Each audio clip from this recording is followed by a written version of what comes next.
This clip is brought to you by SaveWithConrad.com.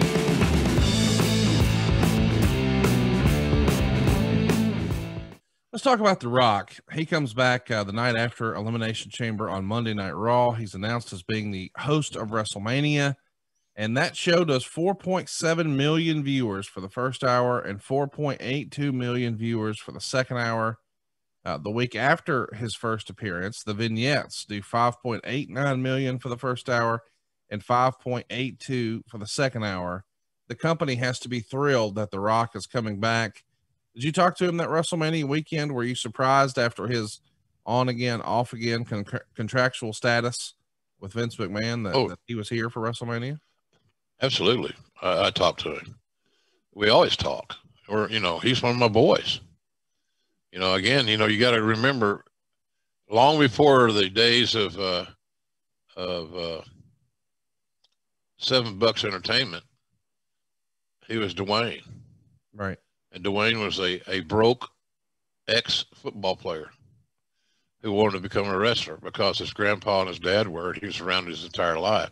His grandmother was a great promoter there in Hawaii. So, yeah, I always talked to Dwayne. We always had the common denominator of football, and we both love talking football to each other.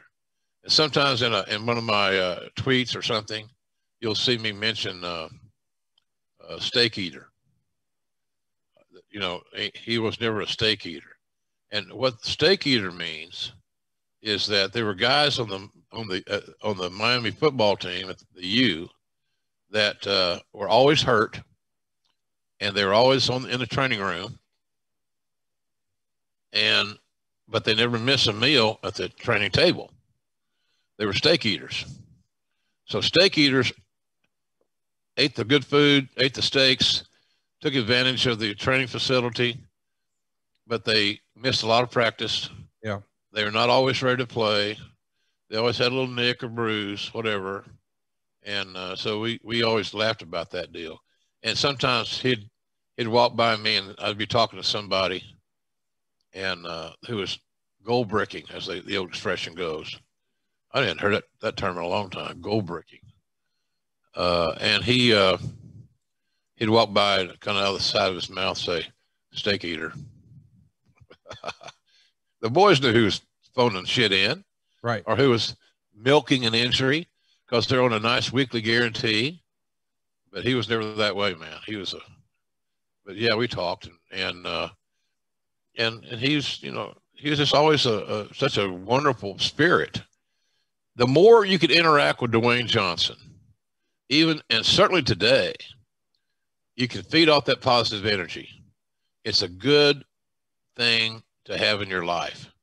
I don't get to talk to Dwayne as much as we used to, obviously, because of schedules and geography and all that stuff.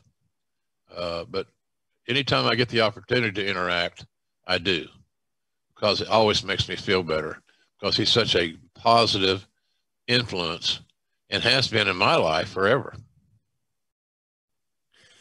Let's talk about his use here. He's going to start doing some promos with John Cena, and obviously he's the host of WrestleMania. John Cena is the face that runs the place. But John Cena is going to be challenging for the world title, and it almost feels like Miz is positioned as an afterthought. Of course, Miz has his protege Alex Riley there for some of those distractions, but it feels like, even though the main event is John Cena versus The Miz, it's really all about John Cena and The Rock. Right. Was that a good strategy for WrestleMania? I mean, it is a major departure from the way the show has been handled in years prior. Yeah, it was booked. They got the next year's WrestleMania main event was written down. Right. And I know that I never worked for a booker in my life that used an ink pen. They always used pencils. Right. Because as we all know, the most powerful weapon in pro wrestling is the eraser. And so that was written in ink. Unless something extraordinary happened, illness, injury, some sort of catastrophe, that was going to be the main event the next year. And was the next year in Miami? Yep.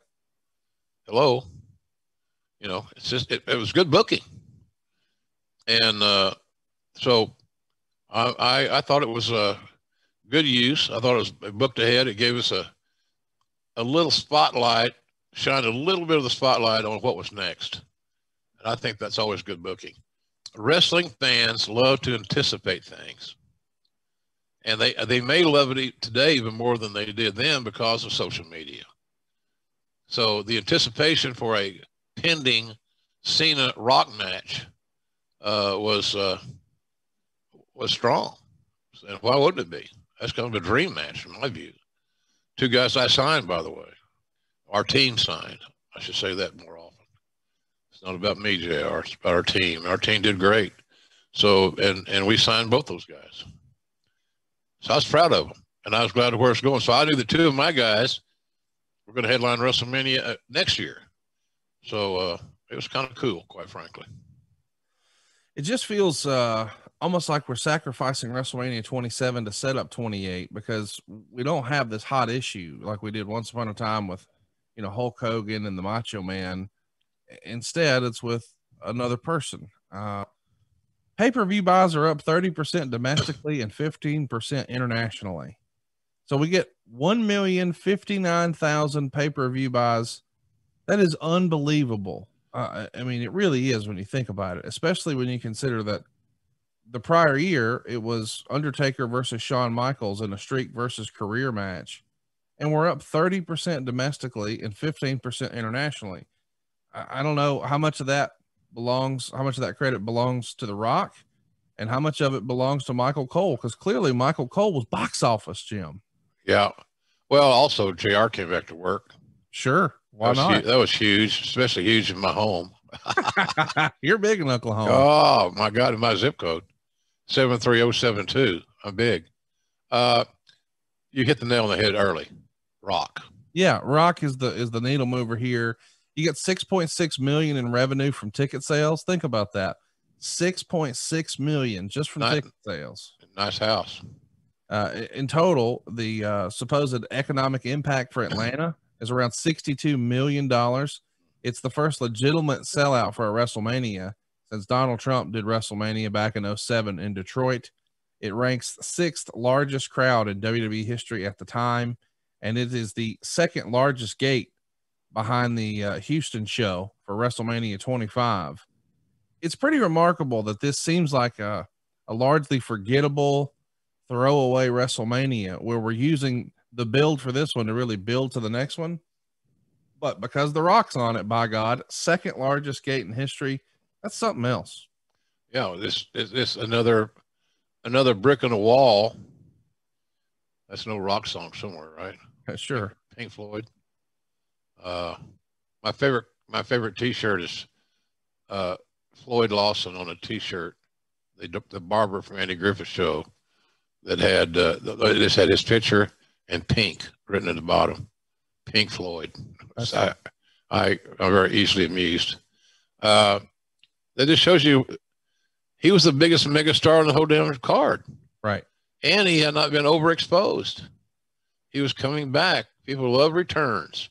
And when it was advertised The Rock was going to be there, then that old anticipation machine kicked in. Wrestling, I said here a zillion times, seemingly. Wrestling fans love to anticipate something big happening. They want to figure, especially today, they want to figure out now, how is this going to work? How would I book this situation? Well, you book it with next year in mind, obviously, but you're going to take care of the golden goose. And the golden goose, i.e. The Rock, is the one that's laying those golden eggs that everybody can have one or two and take to the bank with them.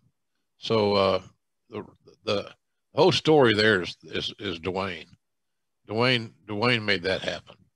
And that's not knocking Miz. Right. At all.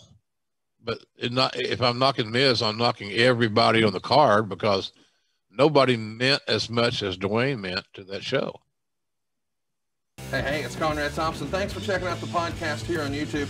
Be sure to hit the subscribe button and the notifications bell so you get a notice anytime we upload some new content. And go save yourself some money right now. If you're in a 30-year loan or you have credit card debt, it's not a matter of if I can save you money. It's a matter of how much. Find out right now for free at SaveWithConrad.com.